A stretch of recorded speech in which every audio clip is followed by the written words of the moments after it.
All right, so here is the William 2. They are obviously pouring driveways out here, so I'm going to try and get my way in here probably through the back. So I'm going to get inside and then I'll restart the video.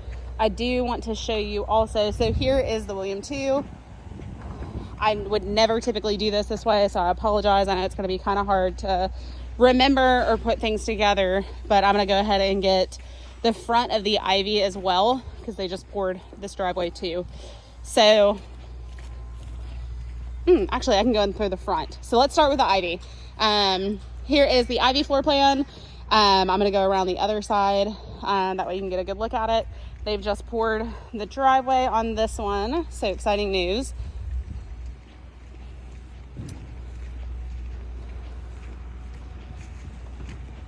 All right.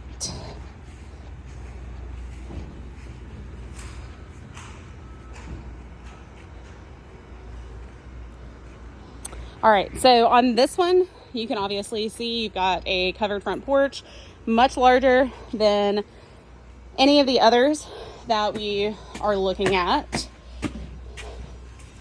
You do have the cross street directly in front of this one that goes to the other side. That will be an additional phase. Coming in similar to the Cohen in the way that it's kind of laid out whenever you first come in, you've got half wall here, but it's not open.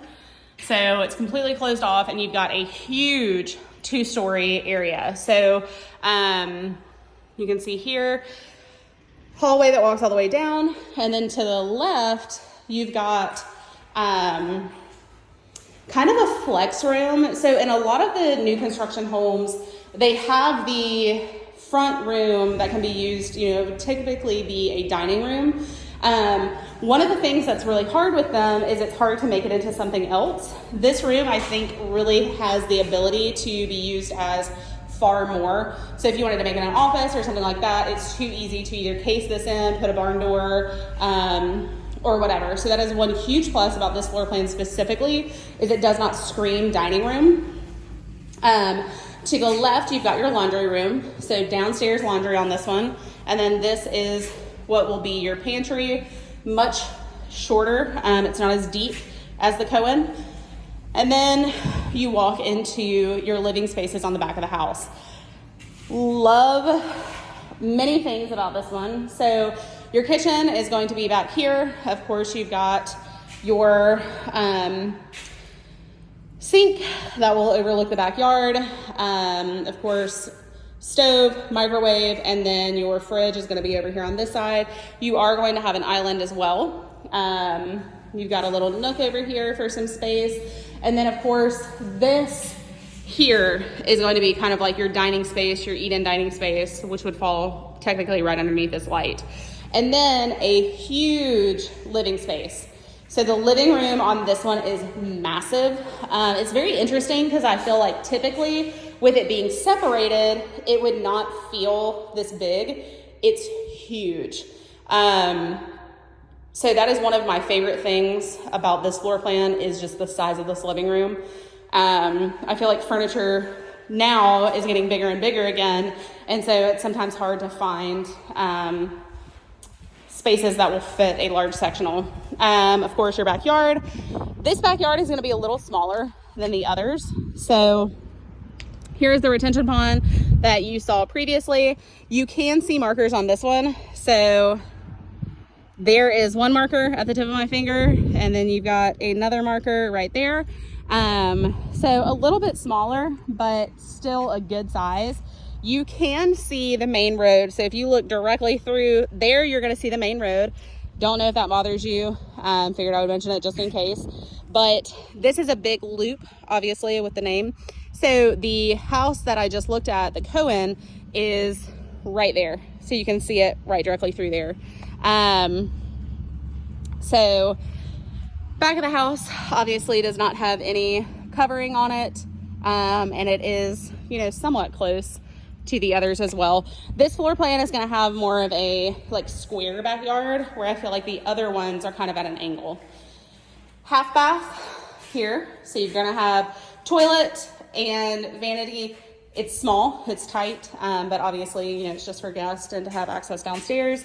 And then you got a small coat closet here as well. Your garage here.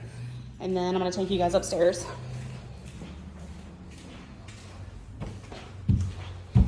All of these will have carpeting on the stairs, so one thing to take note of.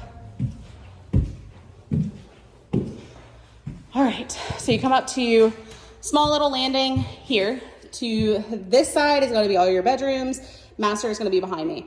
Attic access is up above. First bedroom here, really good size. You've got closet, and then of course it sits on the back of the house. So there's that view. A little interesting in terms of the layout, just with the window placement of what would fit in here.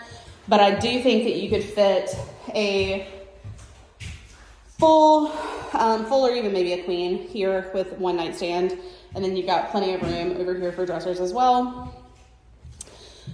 Second bedroom, much easier in terms of layout.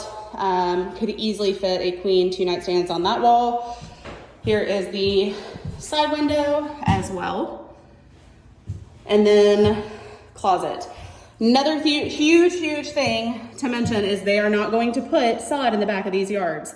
So they will seed it, but sod is not automatically installed. So that's definitely something to take note of. Sometimes we can add sod at an additional expense, but the home has to appraise for full value adding that sod in. Here is your full bathroom upstairs, vanity, toilet, shower tub combo, and then a small little linen closet here. And lastly is the biggest room, in my opinion. Double windows on the front, large wall over here, and then you've got a good size closet as well. And then master, of course, will be last here. So here is one of the examples of the sitting rooms. So this room, this master bedroom, is huge. You've got a fantastic vaulted ceiling up above. Your king size bed could fit directly in between these windows, not even overlapping, I'm sure, just to kind of give you an idea of how large this bedroom truly is. You've got one huge closet here on the left, and then you've got an additional large closet here. So 2 big walk-in closets.